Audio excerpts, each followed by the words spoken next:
Alright, what is up, mis amigos? Welcome back to the channel. So one of you guys asked for an update on the wrap, and so that's what I'm going to do today. If you guys aren't familiar with the car, it's a 2018 EcoBoost Mustang that's wrapped in ViVViD's Voltage Blue Gloss. About a year ago, almost a year, in August it'll be a year, I wrapped the car by myself, and so I'm just going to give you guys a little update on how the wrap has been holding up. There's a few little things that have happened here and there that I kind of want to talk about and hopefully give you guys some tips that if you plan to do this yourself, maybe you can learn from my mistakes, and maybe next time I'll also be able to do a better job. First off, let me just apologize for the voiceover. The audio quality came out really bad due to it being a windy day.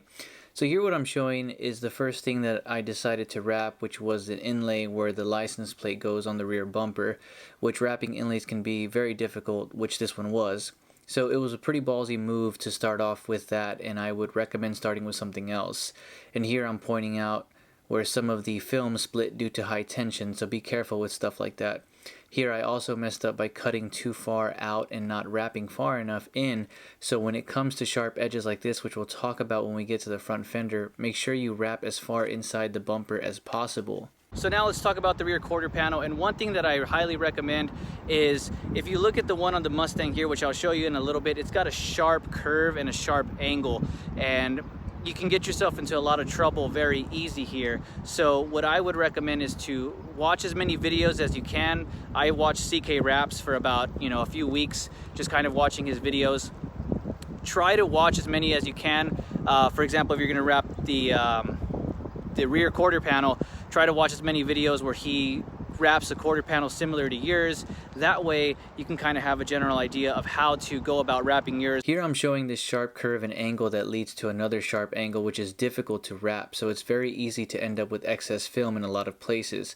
Just take your time and again try to get a reference from tutorial videos to give you a general template on how to wrap your car's rear quarter panels. So this is something that happened pretty early on as well after I finished wrapping the car. The wrinkles indicate that there was a bit of excess film in that area, and the pullback suggests a lot of tension. Now this is actually held up like this for quite a while, which is pretty impressive because it kind of goes to show on how forgiving the film can be. There's not really much to say about the door. It's a fairly simple piece. Just make sure you take off the handle and mirror and also get some fine tools that'll help you push the film into the weather stripping of the door.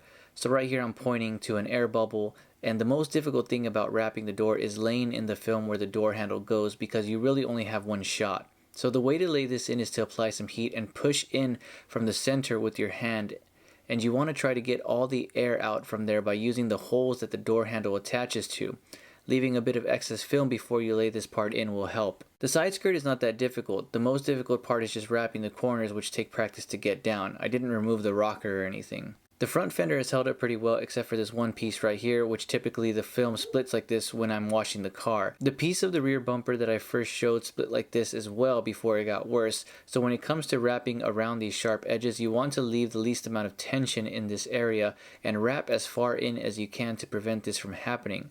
I would guess that this is a pretty common problem amongst people who are just learning how to wrap, so remember, try not to leave tension in these areas. Again, there's some wrinkles here, kind of hard to tell on camera, but the problem here is that I wrapped into the center of the wheel well, which caused the film to bundle up. Other than that, everything else has held up good. Here I'm showing the aftermath of something like bird poop staying on the film for a while.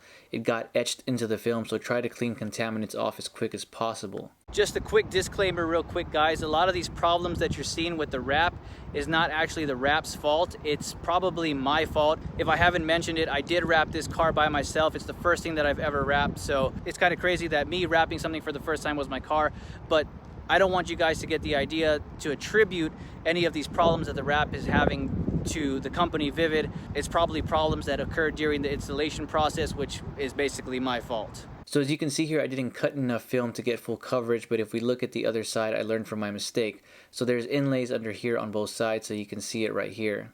So if you have a question on whether you need an inlay or not, it's best to just put an inlay and not need it, than not put the inlay and need it, potentially ruining all the work that you just did. So we see some high tension and splitting here. You can see the inlay here where the seams meet. Here I'm showing rock chips in the film, which has done a good job to protect the paint. So here's the biggest failure that the wrap has encountered thus far.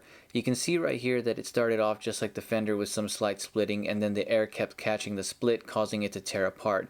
I've torn some of it off already. But again, this most likely happened from a lot of tension and just constant pulling from the air. Again, I just want to stress that this is my fault and not ViVViD's, and I still highly recommend their wraps. Just remember that when you're teaching yourself this, that there is a lot of trial and error and requires a lot of patience, and here I'm just showing another inlay. If you're looking for some advice on, what you should practice on if you're gonna wrap a car, I would highly recommend to start with wrapping the fender. I think that's probably one of the best pieces that you can wrap to practice, and let me explain to you why. At least on the Mustang, the fender is a relatively simple piece to wrap and brings you across a wide range of scenarios. First and foremost, it tests your patience, which is a high quality you need to have to complete this. If you can wrap the fender, you can wrap the rest of the car. There's also a wheel well, and you have a total of 4, so getting practice on this will help as well. There's some sharp bends, and also there's a corner. Wrapping corners is difficult and you need to get a feel for it. The front fender will definitely help with most other scenarios that you'll encounter when wrapping the rest of the car. I want to stress again that doing research by watching tutorial-based videos will help out tremendously and will prepare you with tips and knowledge on how to wrap a certain piece successfully, because really there is no right or wrong way to wrap something, there's just better ways than others. Here I'm just comparing a leftover piece of the wrap to the car, and you can see that the blue from the wrap of the car has lost some of its richness and has faded a little bit. Keep in mind that the car is outside most of the time. I park it under a carport at home, but other than that, it's typically exposed to all of the elements. And being that this is Texas, the high heat probably doesn't help either. So anyways guys, that's going to be it. I hope you enjoyed the video.